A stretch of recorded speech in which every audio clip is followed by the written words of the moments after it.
The 4 money buckets that every mom needs. Let's get into it.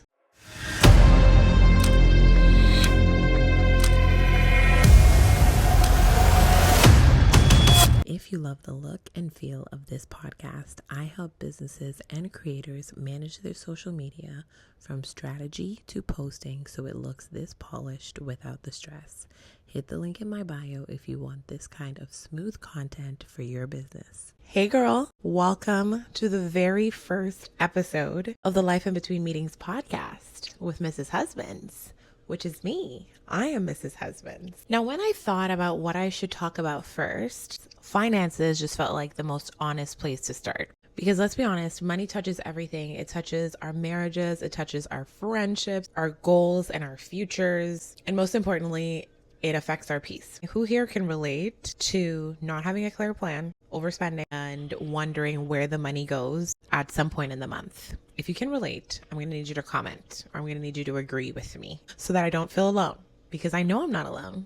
Don't lie. Tell the truth. So I've seen money from both sides, corporate and also entrepreneurship. And my goal now is to help us make sense of it all. So to be clear, financial literacy is not about being cheap. That is false. That is a lie from the pits of hell.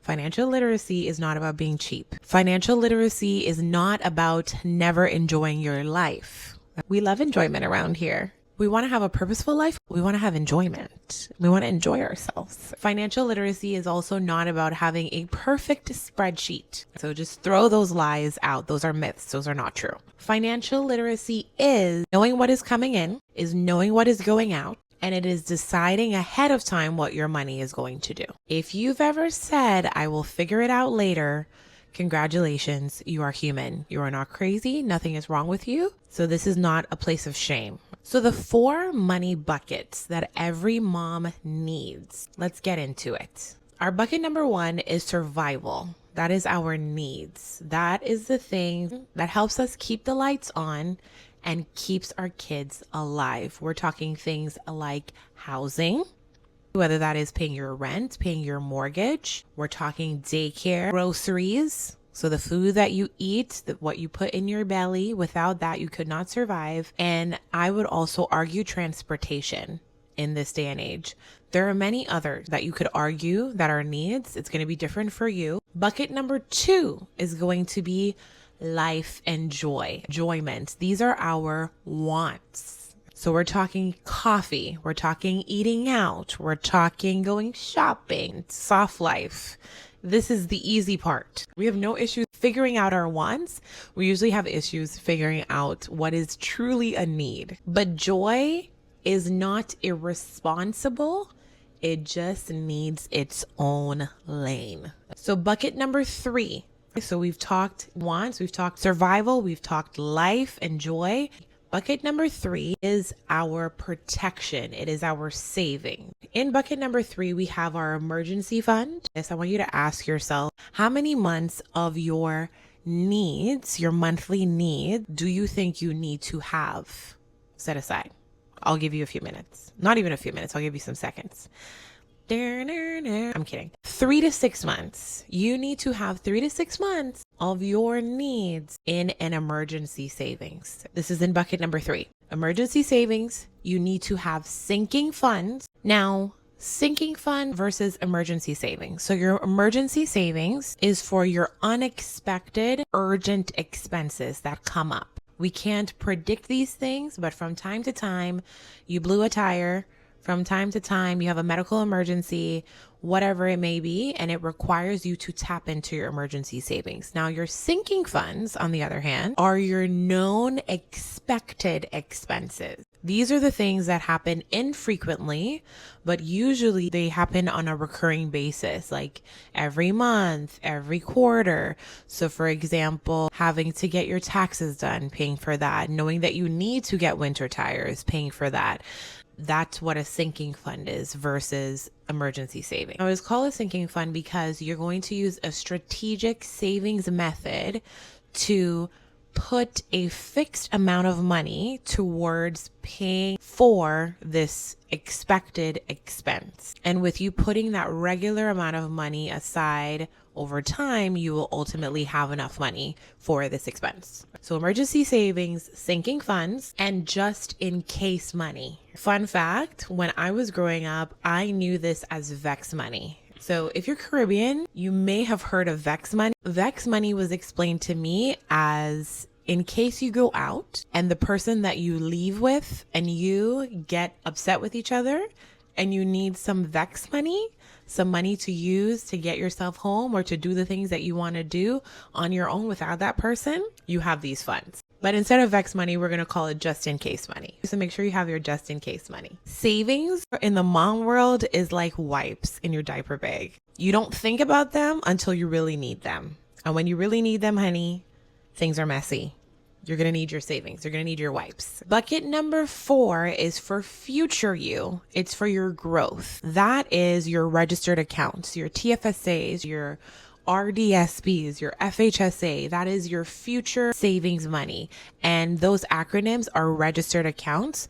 If you want me to get more into that, please leave a comment. We can talk more money topics. I am more than happy to get into those registered accounts because we do need to know about these things and take advantage of them. But bucket number 4 is for future.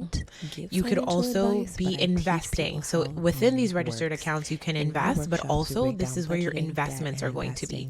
This is where your life insurance is going to be. This is for future. This kind of learning in your space, the link's in the description. Now back to the episode.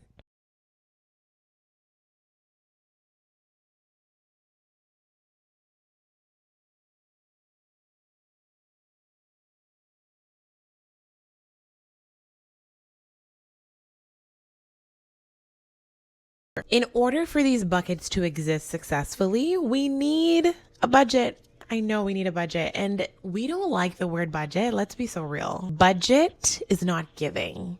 So instead, I like to call it your money plan.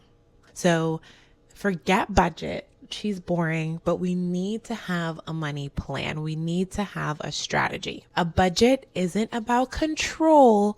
It is about clarity. Remember what financial literacy is and what it isn't. So your money plan is truly just to help you have a clear mind and plan for your future. There are different methods of budgeting, but we're just going to touch on 2 today. The first one is zero-based budgeting. I'm going to give you some time again. Let me know what zero-based budgeting is. Do you have any idea? Have you ever heard of the concept zero-based budgeting? Time's up. Zero-based budgeting is giving every single dollar that you earn a job or a task so that before the month comes, you have assigned every single dollar something to one of the buckets that we talked about, right? So that at the end of your budget, your income minus your money plan equals $0 because you've assigned every dollar. This is great for people who have a variable income, like entrepreneurs, and it is also a really good tool for moms who genuinely just want control. My control freaks, this is a really good option for us to use. And that includes your fun. That includes your wants. So it's not just about the needs. It's not just about future you. It's also about the fun. Every dollar gets a job. Now, method number 2 is the 50-30-20 budget. Pretty self-explanatory, but 50% of your income is going to go towards your needs, 30% is going to go towards your wants, and 20% is going to go towards your savings and your debts. This is a great starting point if you want something simple and clear and easy to understand. Something that I recommend is to do your zero-based budget and audit your zero-based budget with your 50-30-20 budget. Meaning, you want to make sure that in you assigning your dollars to everything and giving it a job, that it makes sense, because there might be a time when you look at it and you might need to tweak it, where you realize, my goodness, my needs are significantly over my wants, or vice versa. You can audit it with that percentage, however you prefer it. It does not need to look the same for everyone. It does not honestly need to be a 50-30-20. You make your percentages. This is your life. This is your money plan. These are guides. These are not rules. So you don't have to follow these perfectly. Now, when it comes to debts, this is another topic that I would love to get into more. Some of the different methods to pay off your debts, the methods that I use to pay off over $20,000 in debts. If you do want me to get more into that, be sure to comment, because I'm more than happy to dig a little bit deeper, because it's a hot button issue that we all deal with. It's a part of life, and I'm more than happy to give you the tools to help navigate that season. Now, just on a high level, without any shame, some of the different kinds of debts we know: credit cards, loans, your mortgage, student loans, lines of credits. The simple question that I would have you ask yourself when it comes to your debts is this debt helping my future, or is it stealing my peace? That is the question you need to ask yourself. And interest is the price you pay for borrowing time, and it adds up quietly. Now let's play a little mini game. Okay, so imagine you have $300 left this month. Do you A, save it, B, pay off your debt, C, invest it, or D, spend it and not feel bad? What are we doing? Okay, so let's say we save our $300 that is left over. That, again, could be a way of us putting money aside for our emergencies, making sure that if an emergency comes up, we are not tapping into our debts, right? And losing our peace and our sanity. Or maybe we are saving for our future selves, right? Maybe we are investing. Maybe we are making sure that our retirements look a little bit better, that our vacations look a bit better. Maybe our sinking funds, right? That is if we save the $300. Now, if we take that money and we pay off our debts, right? That is going to give us a certain level of peace of mind. It's going to reduce that interest weight that is adding up quietly, right? And for us borrowing time, right? Or if we invest it, we are compounding, right? We are dollar cost averaging potentially if we do it on a consistent basis, which I could get into more if you want to know about that. Or we could spend it and not feel bad about it, because again, we do value enjoyment, right? Financial literacy does not lack enjoyment. The right answer is going to depend on the season you're in. That is the point. I am not here to beat you over the head and say that you have to save that money. I'm not here to beat you over the head and say that you have to invest that money. But it depends on the season that you're in. It depends on your money plan, right? That is the whole purpose. Let's be financially literate. So today was Financial Literacy 101. We did it, right? We're more aware. We're more clear. We are giving ourselves more grace. I think you're getting the general tone of this podcast is I'm not here to shame you. That is not the purpose at all. If you want to learn more about the different ways to pay off debt, the methods that I used to pay off $20,000 in debts, if you want to know more about that, be sure to leave a comment. Or if you want me to dig deeper into registered accounts like your TFSA, your RSP, your RESP, all the acronyms, drop a comment and tell me what you want to see next. Subscribe and share this with another mom, and meet me back here every Wednesday.